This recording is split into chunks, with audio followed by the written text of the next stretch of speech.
لا إله إلا الله لا إله إلا الله لا إله إلا الله لا إله إلا الله لا إله إلا الله لا إله إلا الله لا إله إلا الله لا إله إلا الله لا إله إلا الله لا إله إلا الله لا إله إلا الله لا إله إلا الله لا إله إلا الله لا إله إلا الله سيدنا محمد رسول الله اللهم صل على سيدنا محمد اللهم صل عليه وسلم اللهم صل عليه وسلم اللهم صل على سيدنا محمد يا رب صل عليه وسلم يا رب صل عليه وسلم سبحان الله وبحمده سبحان الله وبحمده سبحان الله وبحمده سبحان الله وبحمده سبحان الله وبحمده سبحان الله وبحمده سبحان الله وبحمده سبحان الله وبحمده سبحان الله وبحمده سبحان الله العظيم سبحان الله وبحمده سبحان الله العظيم سبحان الله وبحمده سبحان الله العلي العظيم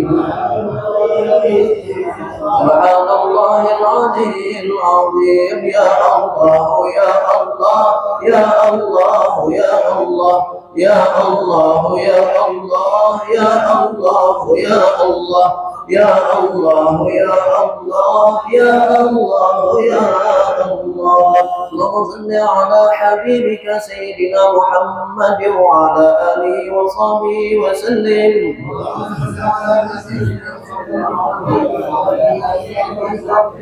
اللهم صل على حبيبك سيدنا محمد وعلى آله وصحبه وسلم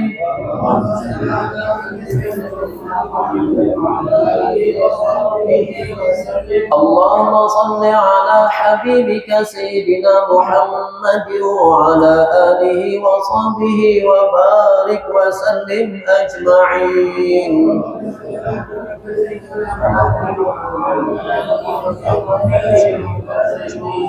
شهر الله لهم الفاتحة أعوذ بالله من الشيطان الرجيم بسم الله الرحمن الرحيم الحمد لله رب العالمين الرحمن الرحيم مالك يوم الدين إياك نعبد وإياك نستعين اهدنا الصراط المستقيم صراط الذين أنعمت عليهم غير المغضوب عليهم ولا الضالين آمين الله بسم الله الرحمن الرحيم الحمد لله رب العالمين والصلاة والسلام على أشرف الأنبياء والمرسلين سيدنا ونبينا ومولانا محمد وعلى آله وصحبه أجمعين الحمد لله رب العالمين اللهم صل وسلم وبارك على سيدنا محمد وعلى آله وصحبه أجمعين اللهم إنك تعلم أن هللنا هذه التهليلات ونشهدك أن قد اشترينا ب70,000 كاملة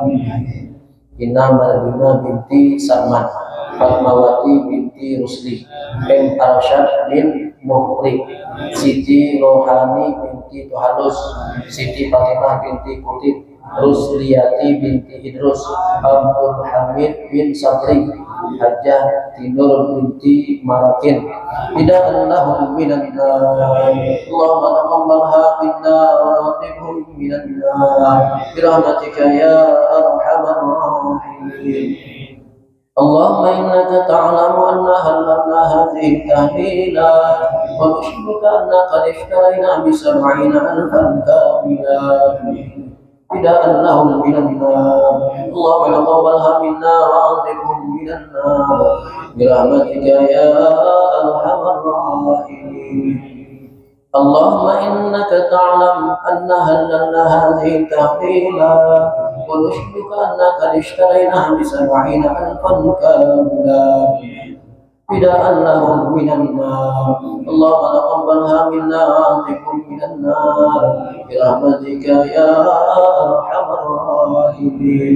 وصلى الله على سيدنا محمد وعلى آله وصحبه أجمعين. سبحان ربك رب العزة عما يصفون وسلام على المرسلين والحمد لله رب العالمين. Sebelum doa alhamdulillah insyaallah bulan Saban kena kita hendak pergi umrah lagi. Jadi jamaah yang hendak umrah silakan daftar.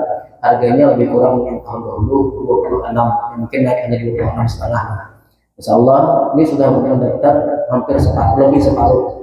Kita satu bis, kita cukup satu bis ya insyaallah. Jadi hari bulan Saban karena kita akan berangkat umrah, jamaah yang hendak umrah silakan daftar.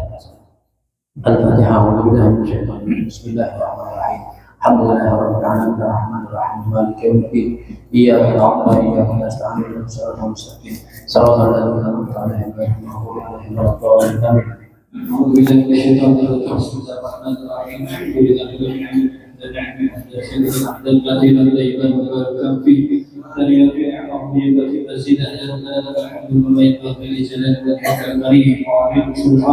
اللهم صل وسلم وبارك على سيدنا محمد الفاتح لما والخاتم لما سبق الناصر الحق بالحق والهادي الى صراطك المستقيم صلى عليه وعلى اله وصحبه حق قدره ومقداره عظيم.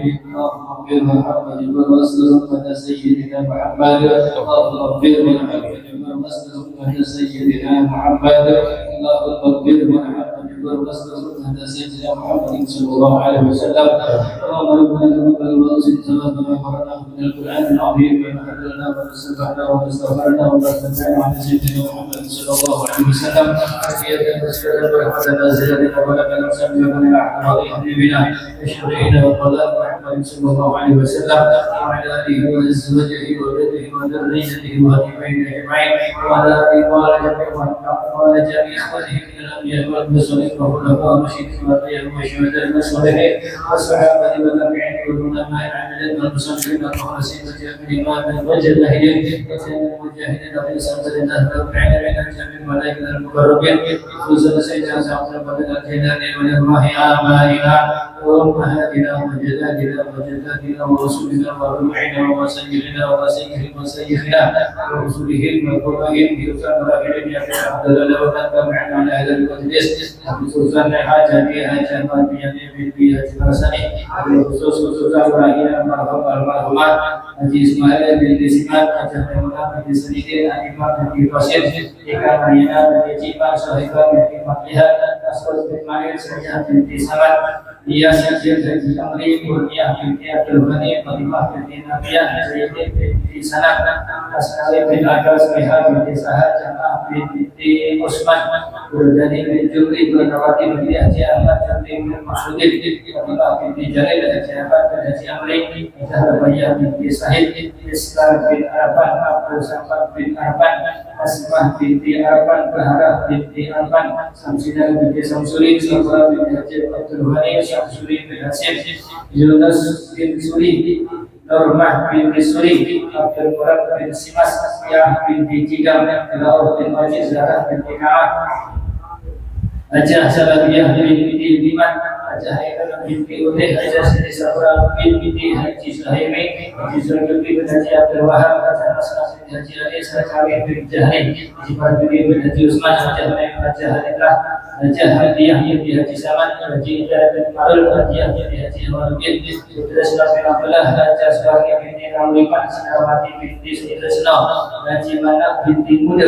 Ajah Siti Aisyah binti Maisarah Haji Abdul Halim bin Haji Amin Haji Masani bin Haji Amin Haji Harbaini bin Haji Safan Haji Abadi bin Haji Abdul Hadi Anwar bin Mughal Haji Muhammad bin Siddiq bin Haji Muhammad Siddiq bin Haji Ali Hamad Haji Hafsah binti Darmawi Haji Abdullah bin Haji Muhammad Siddiq Haji Ahmad bin Ibnu Ismail bin Haji Samsudin bin Khalid bin Katek Darga Salim bin Haji Abdullah Siddiq Muhammad Kamil bin Haji Abdullah Siddiq jadi Lesmana binti Rusdi Abbas bin Abbas bin Aslam bin Marisa binti Muhammad Lubis Mukhtar Abbas bin Dori dari Sa'ad binti Dori Allah bin Lahun warhamhum wa bihim wa'anhum Allahumma ghfir lahum warhamhum wa bihim wa'fu anhum Allahumma ghfir lahum warhamhum wa bihim wa'fu anhum wa akrim nuzulahum wa wasi' mudkhalahum waj'al jannata rahmahum bi rahmatika ya arhamar rahimin Allahumma ij'al quburahum rawdatan min riyadil jannah wa la taj'al quburahum rawdatan min humarin nar Allahumma anzil rahmah wal maghfirah wa syafa'ah wa tiqah alaina wa alaihim